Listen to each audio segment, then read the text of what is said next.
Okay, so thank you very much, Mariana and Yara, for organizing this session. Is really interesting, and we are learning a lot from all over the world. So now we will move on to the next session that I have the honor to chair, which is a session dedicated to young imaging scientists with a history of success behind. And I feel absolutely honored for basically put together these four persons that I, first of all, admire very deeply. And I think all of them are going to tell stories of different paths that are not renouncing to excellence, but it doesn't mean that you only need to follow academic pathway. And I think it's a very nice session where we will learn and we will tell to the young generation that there are many more alternatives that the regular academic path without regretting of academic path. Okay, so if Michelle, Joanna, and Karen can join me on stage. Alex Valmichana is remotely from California, urban California.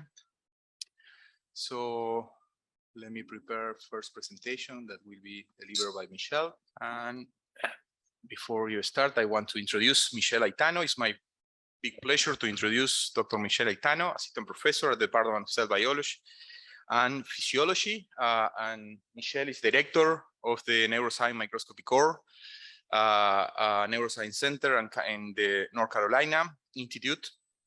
And Michelle is doing a great, fantastic job at this place, reaching a lot of collaborators and disseminating imaging and advanced imaging in this place. And for the many reasons and many coincidences in life, we have a root together, which belong to the family of Gregorio Weber. Michelle, PhD advisor, and my postdoc advisor have the same root. And it seems like to me that the first time that we met, that we know each other forever. So it's really my great pleasure to have you in home. Welcome. All right. Let me know. I'm going to try to remember to keep on my tiptoes and not go too long. So before I forget, I want to say that this is an incredible honor, and that's why I had to put my ongoing journey. I feel like I've just begun, but there are so many themes that I hope will resonate as I talk about some of my journey, many of them being kind of the intersectionality of identity, especially in science, sponsorship and its incredible rewards already in my life, and my gratitude for it, and how these networks have just continued to grow. So before I forget, please catch me. I'm wearing several hats during this meeting. I am lucky to be the BINA Communications Working Group Chair, and would love to talk to you about my role in BINA, as well as the in-person representative for the GBI Career Paths Working Group. So please grab me if you have any discussion on that, and I'd love to follow up. So starting with the embarrassing photos first, I grew up in Boulder, Colorado, and I kind of gave away the punchline, but ended up being a third generation PhD. That is in and of itself, I know, a great minority, but places me in a situation where science was always a part of my life. My dad was a physicist at the National Institute of Standards and Technology and was not a group leader. So he maintained his independent research interests, but in some ways has many parallels to a fixed term faculty track at an academic institution. I grew up a science fair kid. Somebody referenced that earlier today. And that was how I started to really love science, communicating science, and in being able to talk about many broad impacts from a very specific project goal. We also fossil hunted, so that was my first scientific presentation. And what I wanted to talk about is that many people look at my career and they see a very traditional path in research.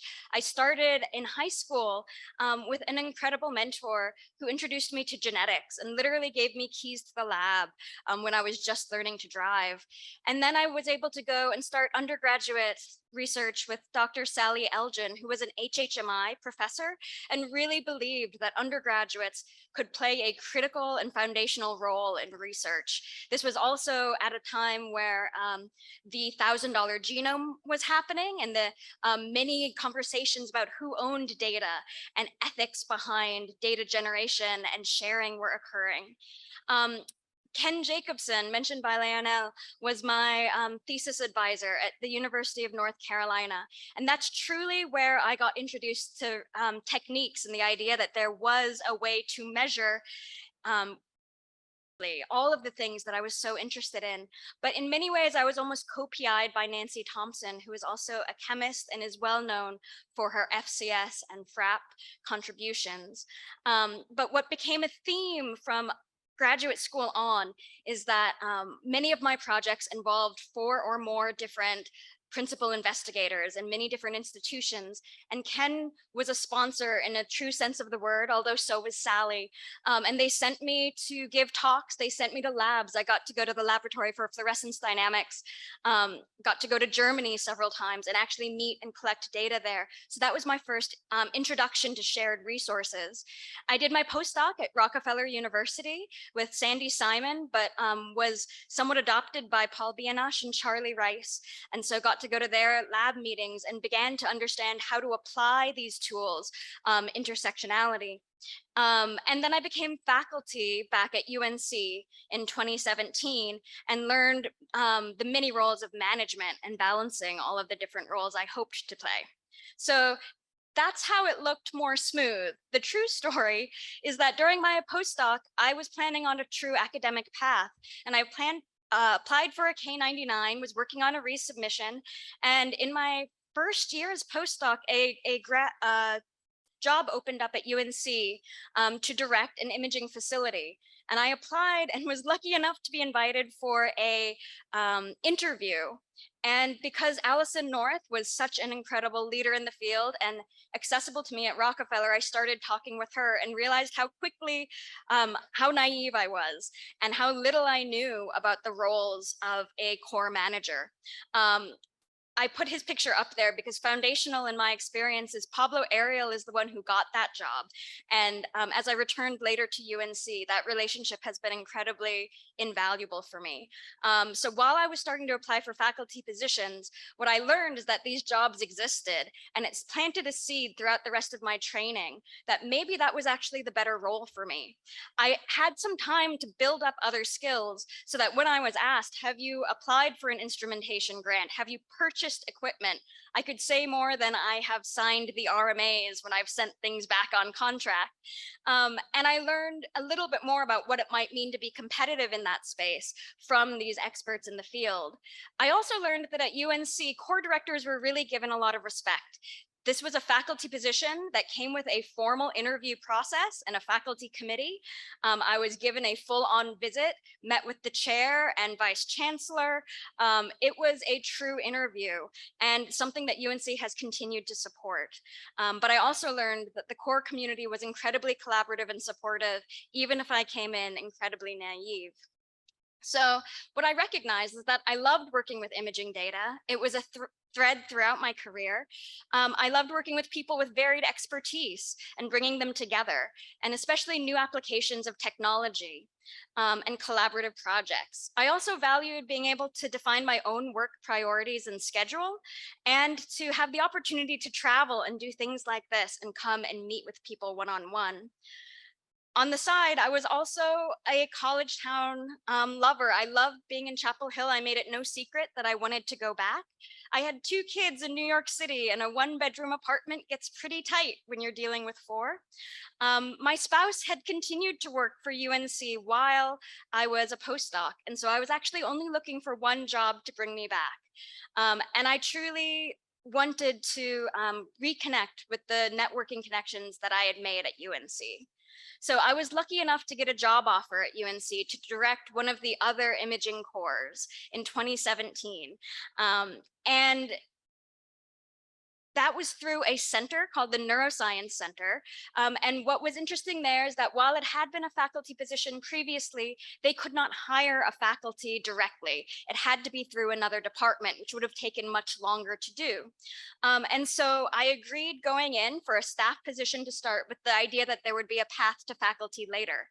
I did not negotiate salary or any other benefits at the time, only start date. And I felt like that was enough of an ask for me. Looking back, I realized I got advice that I didn't take. And that's something that I will carry with me for the rest of my career. I did not overlap with the previous director, who happens to be in this room, but had significant support and truly sharing of both personal time and one-on-one training and resources that helped get me started. The core had a very loyal user base and grant funding support. So I was in a position already where I didn't need to make money.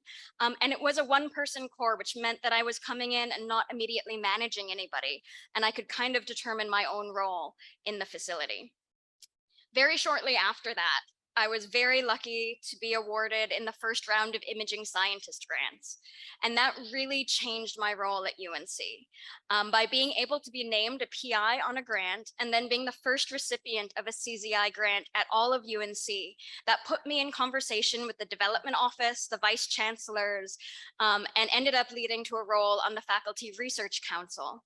Beyond that, it connected me to two or multiple local grantees and job shadowing with Claire, which I cannot speak higher about in terms of the GBI. It happened to be at a time when I was doing my first hiring, and the conversations we had there and advice that I got, and Allison and Claire are shown on the bottom picture there, truly helped determine where I went with the core. So things happened very quickly, and it was also collaborative.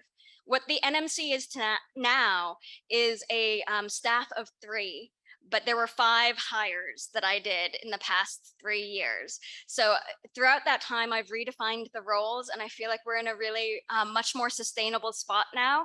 And I'm much more aware of the roles that I believe our core and me personally need to manage successfully. We've been able to expand in both imaging and equipment since I've been there. And the growth just seems to continue. And with the energy, we just are announcing the first Leica Microsystems partnership in microscopy. And I'm happy to talk to you about that as well. And I'm interested in continuing these partners with industry. And many teaching roles have now increased as my administrative load in the core has been slightly shifted. So that's all I wanted to do. I don't want to take too much of your time, but really what I wanted to mention was early supportive mentoring and really sponsorship and giving me opportunities to go to places and exchange experience directly early on was incredibly foundational. I did end up switching departments and roles at UNC, which let me meet many more people there than I think I otherwise would have in graduate school. Deciding on a postdoc is a whole other story, where I think I also decided on whether or not I wanted to be a true research scientist looking for my own research career, or more of a tool builder and collaborative entity. And then now negotiating promotion twice, as I'm up for promotion now to associate, and the difference between trying to get on the faculty track and what that meant from initially still being named faculty but not invited to meetings, and now being at dean's meetings and on different committees, and how I can now hopefully hope to open up the role for others on campus as we go. What now has become a lot of my engagement is support with fixed term promotion and DEI based initiatives. Thank you all for your attention.